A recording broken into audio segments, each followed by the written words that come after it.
Opa, tudo bem? Eu sou o Luiz Camargo e seja muito bem-vindo. Hoje o fascismo não é mais um conceito descritivo, muito menos um regime político com características específicas. Fascismo se tornou um xingamento. Que esse fascista que está governando esse país, Agora esse fascistinha de merda aí, vem questionar depois de 30 anos urnas eletrônicas. Fascistas não passarão! Fascistas não passarão! Fascismo se tornou não só um xingamento, mas uma palavrinha que qualquer esquerdista usa para fazer referência aos seus opositores. Eu vejo tanto a militância idiotizada, chamando os outros de fascistas por aí, sem nem fazer ideia do que isso significa, quanto jornalistas e intelectualoides, criando novas teorias para definir o fascismo, para assim obter uma espécie de salvo-conduto que lhes permitam apontar o fascismo em qualquer narrativa que não atenda às suas expectativas ideológicas. Em 2018, faltando menos de 2 meses para as eleições, eu fiz um vídeo sobre isso. E hoje, 4 anos depois, quero abordar esse tema novamente para justamente trazer ao entendimento o que é o fascismo e os pontos principais que caracterizam esse regime, para assim você detectar facilmente quem são os verdadeiros fascistas que estão disputando essas eleições e quem de fato está comprometido a combater o fascismo em nosso país. Mas antes é muito importante você já mandar seu like no vídeo e deixar um comentário qualquer, nem que seja só um alô mesmo, pois isso é fundamental para ajudar no engajamento do vídeo. Aproveita também e confere se você continua inscrito no canal, aciona o sininho das notificações e se for novo por aqui me dê essa moral e se inscreva no canal. E lembrando que finalmente chegou o livro mais aguardado do ano, O Foro de São Paulo, a ascensão do comunismo latino-americano. Uma verdadeira obra-prima que o professor Olavo de Carvalho nos deixou antes de partir. Leitura fundamental para você entender a fundo o que está acontecendo na América Latina e o que pode acontecer no Brasil se o PT voltar ao poder. Bom, esse livraço está disponível na minha biblioteca com um desconto especial de lançamento de R$ 99 por apenas R$ 77. Então, terminando o vídeo, já acessa bibliotecadoluiz.com.br. Também vou deixar o link direto do livro fixado aqui no primeiro comentário. Recado dado, então vamos lá. Fascismo é um regime político que nasceu na Europa e se estabeleceu entre 1919 e 1945, justamente o período das 2 grandes guerras mundiais. O seu expoente foi Benito Mussolini, que implantou o regime na Itália pós-Primeira Guerra. Mussolini era filho de um alto membro do Partido Comunista Italiano e foi neste período que iniciou sua trajetória política. Inclusive, por conta da sua militância, chegou a ficar exilado na Suíça. Durante os anos de exílio, conheceu outros grandes marxistas, como Angélica Balabanov e Vladimir Lenin. Algum tempo depois, devido a uma cadeia de eventos, Mussolini se decepcionou com o Partido Comunista e assim reformulou seu engajamento político, o que demonstra que o fascismo não surgiu como um movimento direitista. Pelo contrário, surgiu como uma evolução do socialismo. Evolução essa orquestrada pelas mãos de um marxista decepcionado. O fato é que alguns países no mesmo período aderiram ao fascismo, como Portugal no governo de Salazar e a Espanha com Francisco Franco. E fica claro que na Alemanha de Hitler todas as características do fascismo estavam fortemente presentes. O termo fascismo vem da palavra fasci, que pode ser traduzida por fáscia, que é uma espécie aí de gravetinho de madeira. Pense em um gravetinho de madeira. Ele é frágil e pode ser facilmente quebrado. Mas se juntarmos vários gravetos, isso se tornará uma peça nova, uma peça forte e inquebrável. Esse símbolo foi usado no Império Romano pelo exército para representar sua força, união e supremacia. E foi aí que Mussolini buscou sua inspiração. Para definir o fascismo é imprescindível entender como o regime opera no âmbito político e principalmente econômico. Sendo assim, vou primeiro discorrer sobre as 7 principais características políticas do fascismo. 1. O fascismo é extremista. Extremismo é o sistema que usa de violência para impor o seu ideal. Ou você pensa como eu penso, ou você sofrerá consequências. Ou seja, sua liberdade individual é solapada pelo governo. Era assim na Itália de Mussolini e na Alemanha do Hitler. 2. O fascismo faz um apelo ao coletivo. O coletivismo passa a ser mais importante que o indivíduo, ou seja, o cidadão só tem valor se estiver junto com os demais cidadãos, contribuindo para o ideal instituído pelo Partido Fascista. Do contrário, esse cidadão pode ser completamente descartado. Mussolini usava o discurso da força do coletivismo, pregando que a Itália voltaria a ter novamente a opulência do Império Romano. Assim como o nazismo, que se valia dos discursos hipnotizantes do Hitler de apelo ao coletivo e ao orgulho nacional e étnico. 3. O fascismo promove a hierarquização da sociedade através do hipernacionalismo ou da supremacia de determinada raça, como na obsessão nazista pela raça ariana.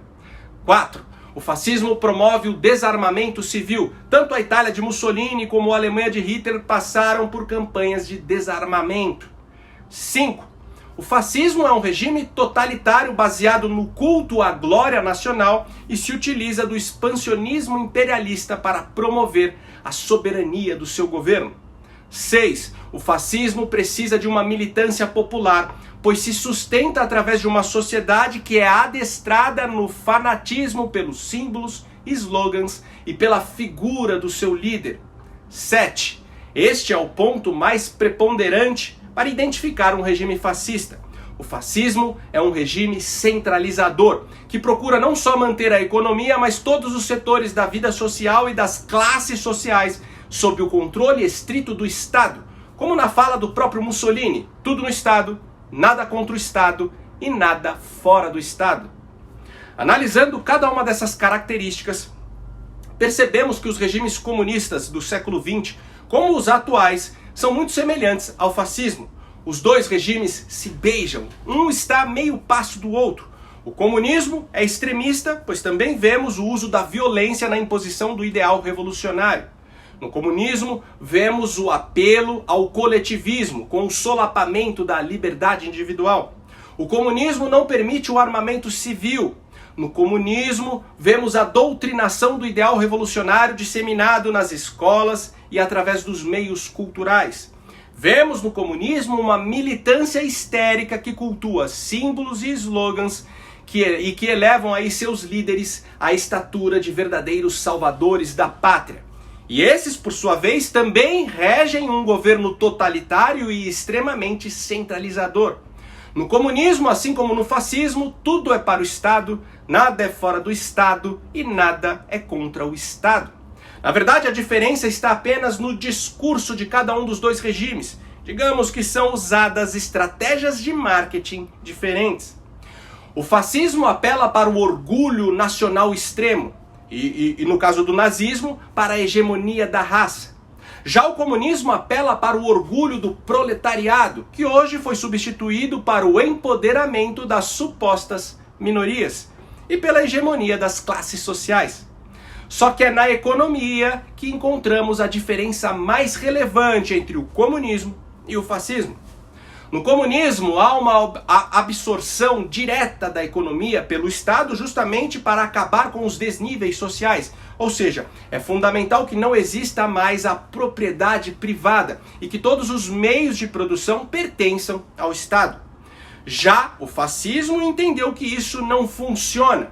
A igualdade social é alcançada, mas as pessoas são niveladas pela margem da pobreza, o que gera a revolta da classe burguesa e uma profunda instabilidade social. Então o fascismo usa de uma estratégia mais inteligente, que no final acaba dando na mesma, com a diferença de que passa despercebido pela população economicamente ativa. O regime fascista vem com a simpática proposta de que o governo vai apenas ajudar a economia. Então o Estado elege algumas empresas para conceder uma espécie de suporte estatal. As empresas recebem apoio financeiro e facilidades burocráticas para alavancar seu crescimento econômico. Mas isso é concedido apenas para as empresas que fazem conluio com o regime, beneficiando de alguma forma o partido fascista. As empresas que querem operar aí de uma forma verdadeiramente independente, não se enquadrando ao governo, acabam sendo minadas. E a longo prazo sobram apenas as empresas semi-estatizadas, uma dinâmica que podemos também chamar de capitalismo de Estado ou capitalismo de compadrio. Tanto na Itália de Mussolini como na Alemanha nazista, as empresas eram privadas, mas o governo que decidia o que era produzido, que decidia a logística de distribuição, que decidia o valor a ser pago nos produtos, tudo era o governo. E se o dono da empresa não aceitasse, ele era simplesmente esmagado pela concorrência que aceitava. A estratégia é o Estado controlar a economia, assim como no comunismo. Só que a absorção dos meios de produção acontece de forma indireta e gradativa. Hoje o maior exemplo de fascismo está na China. Xi Jinping é o maior líder fascista da atualidade. Na China, todas as empresas privadas são altamente controladas e reguladas pelo governo. E o empresário que ousar ir contra o que o regime impõe, ele simplesmente toma um chá de sumiço.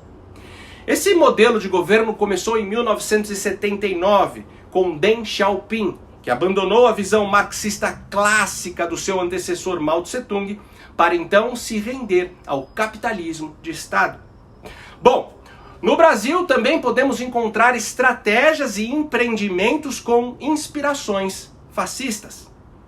Por exemplo, a Petrobras foi criada por Getúlio Vargas, simpatizante do fascismo que inclusive por pouco não se aliou ao Hitler e ao Mussolini na Segunda Guerra. E quando se fala em privatização da Petrobras, partidos de esquerda como o PT se valem do discurso anti-privatização com forte apelo ao coletivismo, que a empresa pertence ao povo, que é um estandarte da soberania nacional. Porém, a realidade é que a estatal gera um monopólio do petróleo por parte do Estado e por não existir concorrência, o brasileiro se vê obrigado a consumir uma gasolina caríssima. E a empresa ainda serve de cabide de emprego para o lobby político e para desvio de dinheiro que é canalizado para fortalecer a estadia do partido vigente no poder, que foi o que aconteceu no Petrolão. E quem paga essa conta toda em nome de um suposto bem coletivo é o povo. Está aí um grande exemplo de fascismo. Outros dois exemplos também criados no governo Vargas, que são defendidos com unhas e dentes por políticos de esquerda, são o BNDES e a CLT. Um serve para financiar as empresas que fazem conluio com o projeto governista de poder. E o outro é uma forma de o Estado, através de intrincados direitos trabalhistas, controlar a iniciativa privada. Não se pode esquecer uma das dinâmicas que a Lava Jato trouxe à tona, que foi justamente as empresas que cresceram através do BNDES, comprando empresas menores, minando a concorrência e criando um monopólio dentro do setor. Fato este que aponta para o fascismo em sua essência. Mas não para por aí. Também há uma estratégia fascista quando o Estado fomenta a cultura nacional, seguindo aí um viés claramente ideológico, como acontecia com as leis de incentivo à cultura na época do PT. Mas enfim, agora vamos ao que interessa. Ao analisar a plataforma de governo do Lula, encontramos controle da imprensa e dos meios de comunicação, que por sinal sempre foi a maior ambição do PT. Estou ouvindo muito desaforo, leio muita imprensa, tem algum setor da imprensa que não quer que eu vote ser candidato, porque se eu votar eu também vou regular os meios de comunicação nesse país. Fico com receio quando o senhor diz que vai regulamentar a imprensa. Isso é uma censura velada. Não tenha medo não, ajude, rapaz. Não, mas como é que eu vou ajudar se o senhor está falando que vai regulamentar a imprensa? Encontramos a tributação de lucros e dividendos e de grandes fortunas, que nada mais é que o governo participando dos lucros da iniciativa privada que já foram devidamente tributados. Volta da contribuição sindical obrigatória. Revogação da reforma trabalhista com a criação de uma nova legislação mais interventora que regula inclusive os trabalhos mediados por aplicativos. O fim do teto de gastos, desmilitarização da polícia, tirando essa da tutela das Forças Armadas para ficar nas mãos de sindicatos que são controlados pelo partido. Ou seja, encontramos inúmeras propostas que deixam tudo para o Estado, nada fora do Estado e nada contra o Estado. Exatamente como Mussolini ensinou. E não é à toa que o Lula é um grande admirador do modelo chinês, que, como falei, é hoje o maior exemplo de regime fascista. Por que a China fez isso? Porque a China tem um partido, a China é resultado de uma revolução, sabe, de 1949, do Mao Tse-tung, e a China tem um partido que tem poder, que tem um Estado forte, que toma decisões e que as pessoas cumprem. Coisa que nós não temos aqui no Brasil. Nós tivemos um golpe na Dilma Rousseff, na nossa presidente, por conta de uma mentira. Muitas das políticas sociais que o povo precisa só podem ser feitas se o Estado for forte. Só podem ser feitas se o Estado tiver comando. Estão cada vez mais privatizando as empresas públicas, estão cada vez mais privatizando aquilo que deveria ser papel do Estado. Por exemplo, a China, ela só conseguiu combater o coronavírus com a rapidez que ela combateu porque tem um partido forte, porque tem um Estado forte, porque tem pulso, tem voz de comando. Nós não temos isso aqui no Brasil.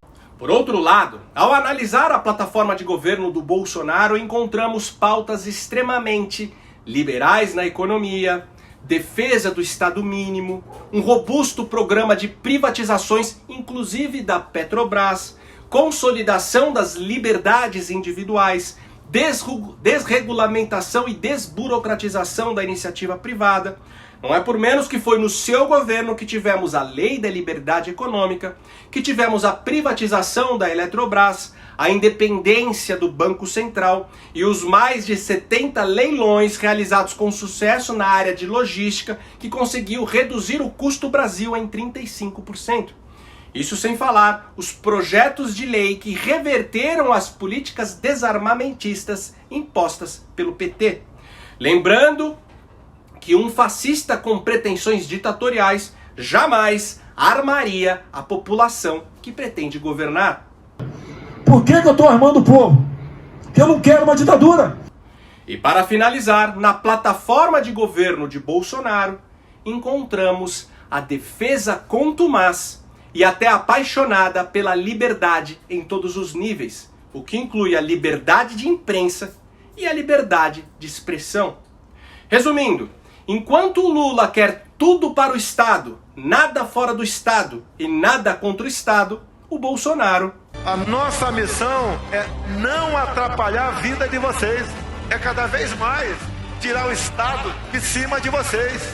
Estado forte, povo fraco.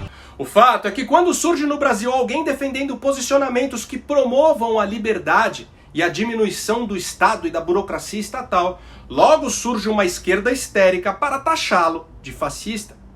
Essa inversão do contexto visa transferir o que na verdade eles são para todo aquele que luta pelo que é oposto.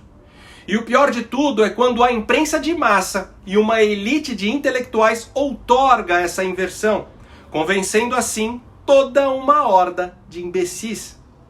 E por hoje é isso aí. Curte e compartilha ao máximo esse vídeo. Não esquece de deixar aquele comentário esperto para ajudar na relevância. Acesse bibliotecadoluiz.com.br e adquira o lançamento do Olavo, o Foro de São Paulo. E me segue nas redes sociais, Twitter, Instagram, Facebook e no Telegram, @LuizCamargoVlog. Então até o próximo vídeo. Valeu!